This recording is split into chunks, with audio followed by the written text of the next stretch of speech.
Cách làm baby tree gương thần bằng giấy siêu dễ. Trong video này tớ chỉ phun cách làm hộp baby tree với CQC nha. Nhớ xem hết video để biết rõ cách làm ạ.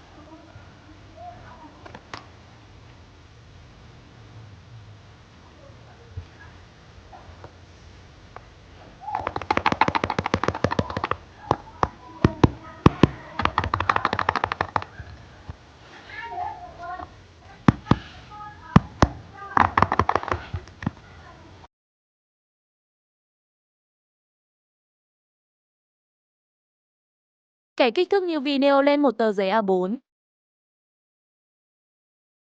Vẽ phác hình của hộp bằng bút chì lên giấy.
Dán băng dính trong suốt lên để giữ hình không bị hỏng.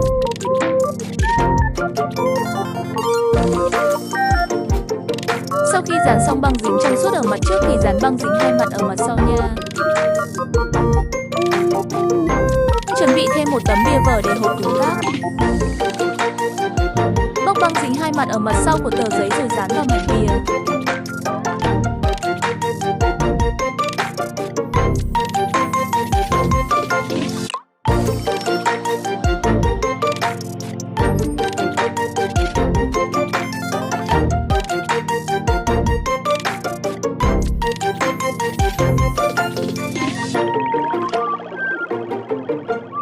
Cắt phần bìa thừa đi nha.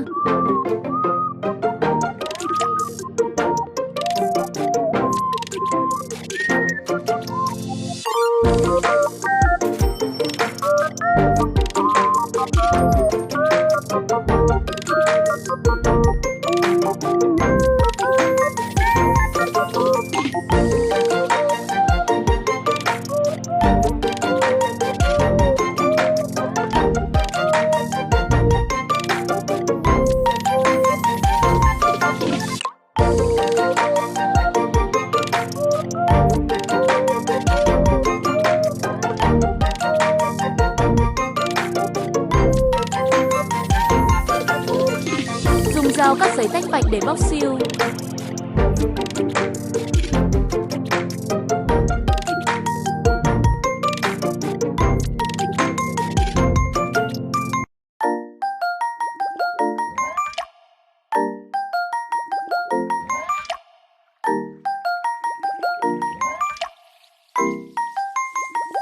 Dùng băng dính trong suốt dán nối hai vạch này lại.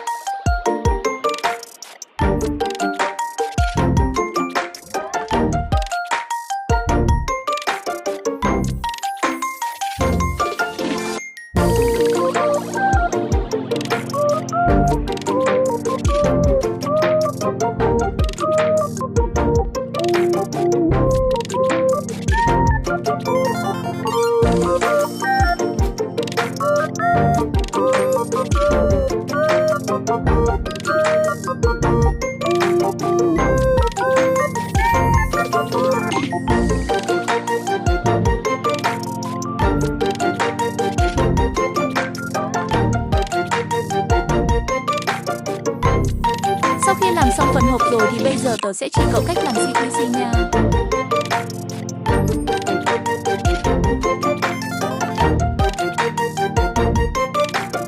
Chuẩn bị thêm một tờ giấy và vẽ phác hình baby tree bằng bút chì lên.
Vì tớ làm mắt lé nên dùng dao dọc dưới cắt hai bên mắt nha. Dán băng dính lên hình. Cắt hình ra. Nhớ khi cắt ra thì cắt thêm một phần làm mặt sau như thế này nhé.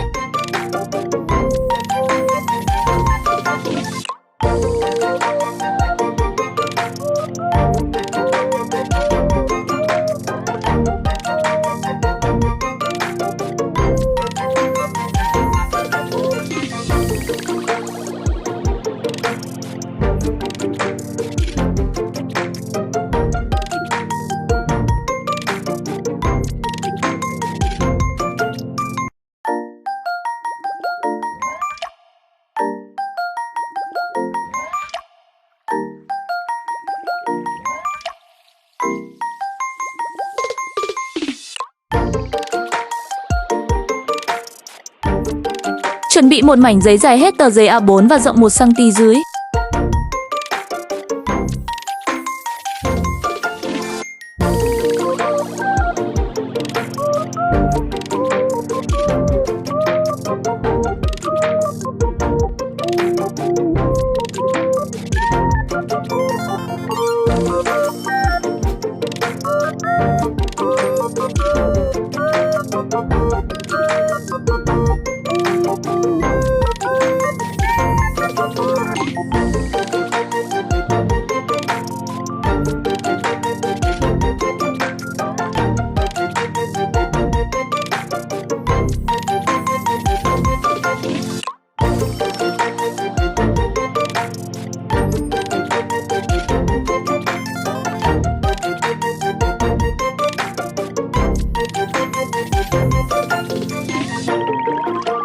Dán cả mặt sau vào nữa nha. Sau khi dán xong rồi thì nhớ để lại một khe để nhét bông gòn hoặc túi bóng.